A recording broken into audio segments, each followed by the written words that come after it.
Hello everyone, this is a video on solution of some very important questions on thermodynamics which has been taken from R.S. Khurmi. Most of the students prepare from R.S. Khurmi textbook because most of the questions appear from these questions only. From this R.S. Khurmi book.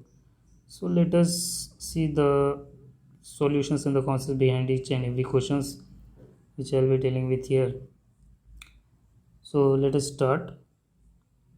In this first question, it is asking a definite area or a space where some thermodynamic process takes place is known as. So wherever it is asking a area or a space, so it is talking about a system, right? It's called a system. In thermodynamics, in technical term, it will be called as thermodynamic system. So here our answer will be thermodynamic system, option A.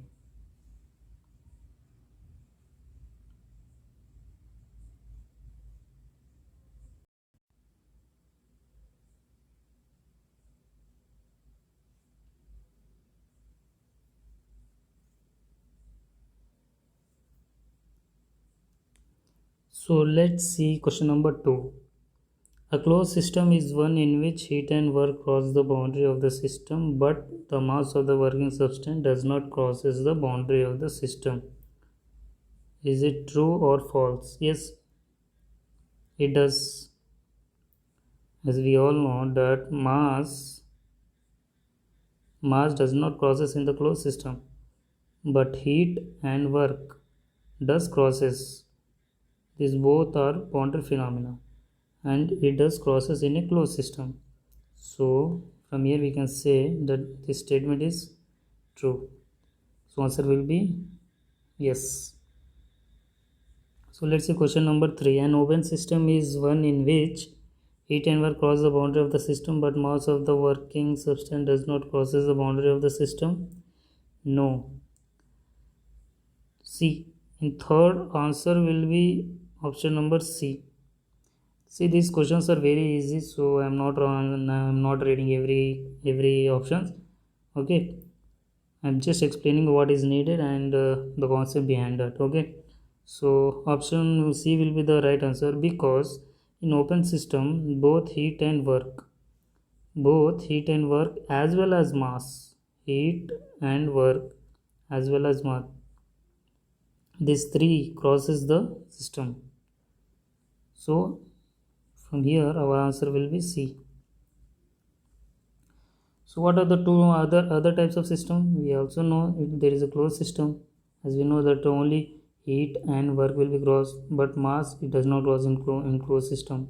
And in open system, heat, work and mass, three of them will cross. And another system we have, what is that? It is isolated system. In isolated system, neither heat nor work nor mass, nothing crosses in this. All right. So from here system we have discussed these three concepts of system. Okay, so our next question is in an isolated system neither the heat and work nor the mass of the working substance crosses the boundary of the system. See, I just now told you. So this statement is true. So fourth answer will be A. Next question number 5. In an extensive property of a thermodynamic system, it is an extensive property, right? Extensive property means option A, extensive heat is transferred, extensive work is done, extensive energy is utilized, or none of this. So what will be the answer? See, extensive property, heat and work, these are not properties.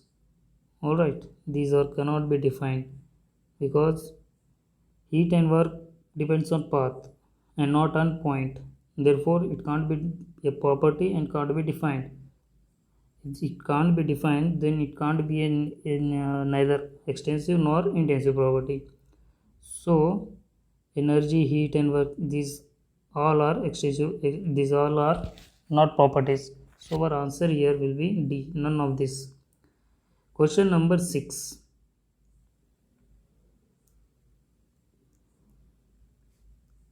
Question number 6. The thermodynamic property of a system is said to be an intensive property whose value for the entire system dash the sum of their value of the individual part of the system. See, he is talking about intensive property, right? Intensive property.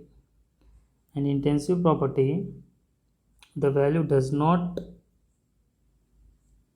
add up, means it does not get summed up for the whole system. It is only one value. For example, temperature. Temperature at any point of the system, it will be same. If here it is T1, then here also it will be T1, because it is an intensive property and it does not depend on extent of mass. So from here what we can say, that intensive property whose value for the entire system is not equal to the sum of the values of the individual parts of the system, right? So it is not equal to. If you take it at opposite, for example, if you take it as specific volume, what it is as volume per unit mass. So if you add v1, v2, v3 and so on up to vn of a particular system, then what you will get? You will get an extensive property, all right, which will be known as capital V, which is volume. And if you take volume per unit mass, it becomes intensive property. That's why it is called specific volume. So from this discussion we can say that question number 6, intensive property whose value for the entire system will be not equal to the sum of their value of the individual parts of the system. Okay, next question number 7, the property of the system whose value for the entire system is equal to the sum of their values of the individual parts of the system is called extensive property. Yes, just now we saw the example of specific volume. If we add all specific volumes of a particular system, then we will get a particular volume, capital V. So this specific volume, sum of all this specific volume means intensive property. Sum of all intensive property will be equal to extensive property, which is capital V, which is volume. Correct? So from that we can say that for the question number 7, answer will be yes. Yes, it is true, right? It is true that the sum of the values of the individual parts of the system is called extensive property. Next, let's see question number 8. Which of the following is the extensive property of a thermodynamic system, right? Pressure. What do you think about the pressure? Pressure is an intensive property, right? Temperature also has an intensive property. Density is also an extensive property. So our answer will be volume, right? Volume will be an extensive property, and pressure and temperature, density are an intensive properties, right? The question is asking about extensive property, so our answer will be volume. Next question, which of the following is an intensive property of a thermodynamic system? Intensive, now is asking intensive, so we can straightforward we can say that temperature will be an intensive property. Volume, as we know, it is not an extensive property. I mean, it is an extensive property. And mass also an extensive property, also energy too. Okay, next question, the specific volume of a system is an specific volume, just now I said specific volume is an intensive property, straightforward. Next question is, the absolute zero temperature is taken as, see, in Kelvin it is 0 Kelvin, but in degree Celsius it will be minus 273 degree Celsius. That's why when we convert in Kelvin, we add plus 273. Why we add in 273 in Kelvin scale? Because Kelvin scale did not define absolutely, whereas Celsius did. Celsius did 273 defined as absolute scale. That's why we add 273 degrees Celsius in Kelvin reading to get absolute value. Therefore, what we can say, see here, yes, here answer will be, option will be at minus 273 degrees Celsius, the molecules, okay, the molecules will be so stagnant that almost pressure will be zero. Pressure will be almost equal to zero because there will be no momentum of the atoms. No momentum, no collisions. No collisions, no pressure generates. So the pressure will also be zero there. So we will see some more questions. So our next question is question number 12. It says which of the following is correct? Alright, this is a standard formula. You have to be remembered that absolute pressure is equal to gauge pressure plus atmospheric pressure. This is one of it. Another will be absolute pressure will be P atm minus P vacuum. These are the two ways to define absolute pressure in terms of positive gauge and in terms of negative gauge. Positive gauge means the pressure will be above atmospheric. That's why we are adding in positive atmosphere, we are adding pressure gauge. And if the pressure is below atmospheric, which are means generally in our surrounding, the pressure will be atmospheric pressure. And there are some systems where atmospheric pressure will becomes below the atmospheric pressure. So in that case, we have other formula to define that, which is P absolute equal to P atmospheric minus P vacuum. All right. So these are the two ways. So for answer for this first question will be option A, right?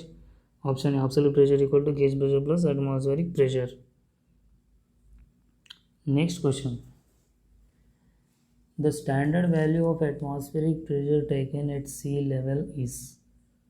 See, you have to remember the standard values. One atmospheric pressure at sea level, right?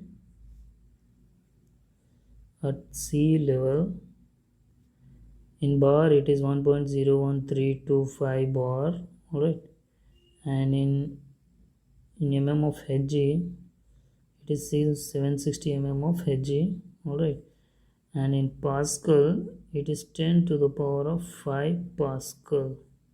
Okay, so these you have to remember. Formula, some basic conversion.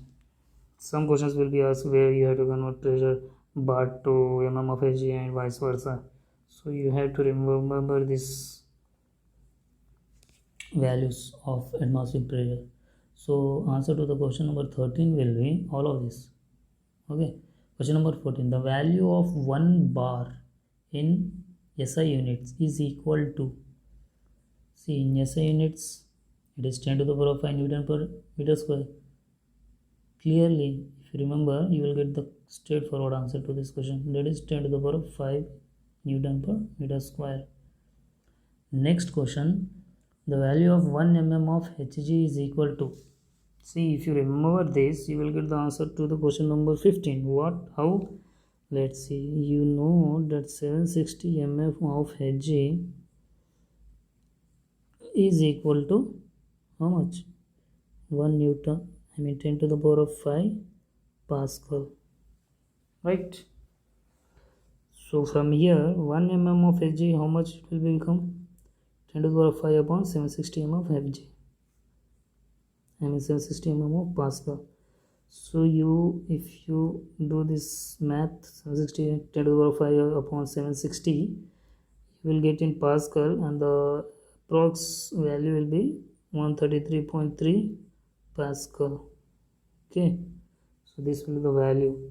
1 mm of Hg will becomes 133.3 Pascal. Okay, so our option will be C. Let's see question number 16.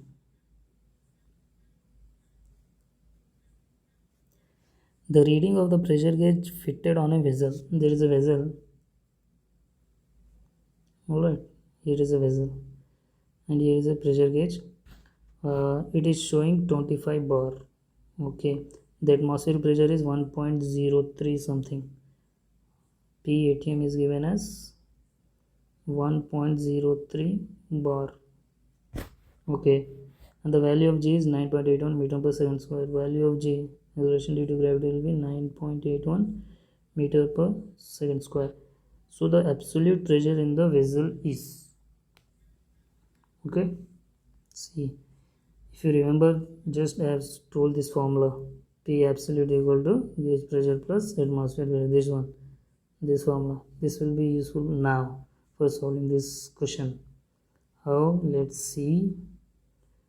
If you apply P absolute equal to P atmospheric plus P gauge, see, already in this, whatever this tank is, it is showing 25 bar gauge, right? It is saying as gauge, pressure gauge, it is a positive, above atmospheric pressure. Okay, if it is above atmospheric and surrounding pressure is 1.03, you have to add in atmospheric pressure the gauge pressure. And what is the gauge pressure that is showing on the reading? That is 25 bar. Alright, we just see that the 1 atmospheric is 1.03 bar. So P ATM plus P gauge. This was the formula which I told you. So if you add this, what you will get? 26.03 bar will be the answer to this question.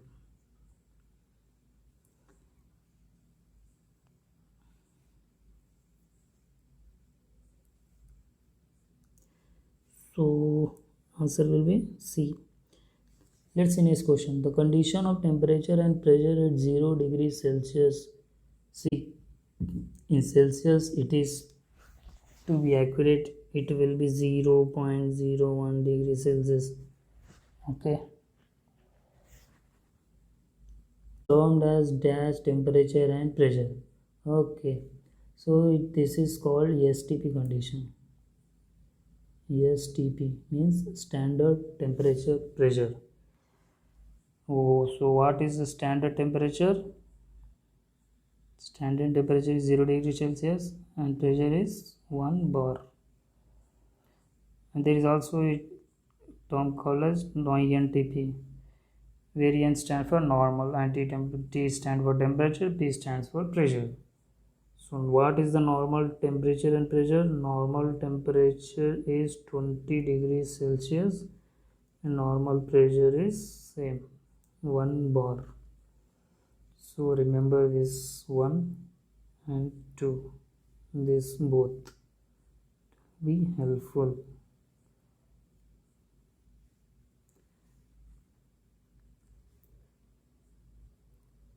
Next question, the unit of energy is SI units. In SI unit it is joule, right? Joule we also write it as Newton meter. Straightforward.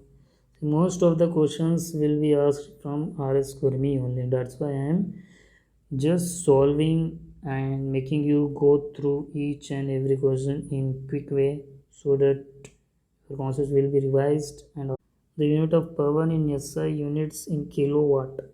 See, power will be watt. Kilowatt is saying, so kilo means 10 cube. Watt means, so it is asking it true or false questions, right? So yes, it is true. The unit of power will be watt or kilowatt or megawatt, whatever be the, it will be watt. So question number 20, 1 kilowatt is equal to 1 kilowatt. See, this is a very simple question. 1 kilo means 10 cube. So 10 cube watt, or you can have it 1000 watt. So watt you can write as joule per second, and joule can be written as Newton meter per second. and this 1000 comes parallelly. So 1000 Newton meter per second. Option C is the right answer to this question. Question number 22. The specific heat of water is. So you have to remember this standard values of water 4.187. Okay. So the answer to this question will be 4.187 is the specific heat of water. What is specific heat? Specific heat is a heat required per unit mass. Okay. Heat required per unit mass to raise unit degree Kelvin temperature is termed as specific heat. Its unit will be joule per kg Kelvin. Okay. So just remember these values. More questions will come. So we will dwell into that after that about more details in specific heat. So just remember specific heat of water here will be 4.187. See the units here will be kilojoule. He did not given units. It is 4.187 kilojoule per kg Kelvin. Okay. It will be kilojoule per kg Kelvin.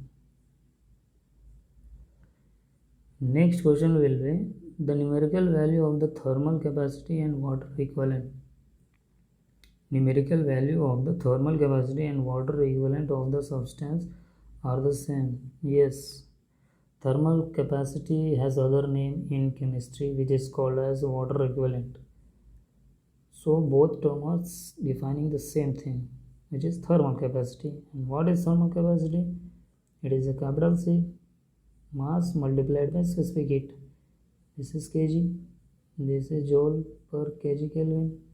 You will get joule per Kelvin. This is called as specific heat capacity. Next question. The heat and mechanical energies are mutually convertible.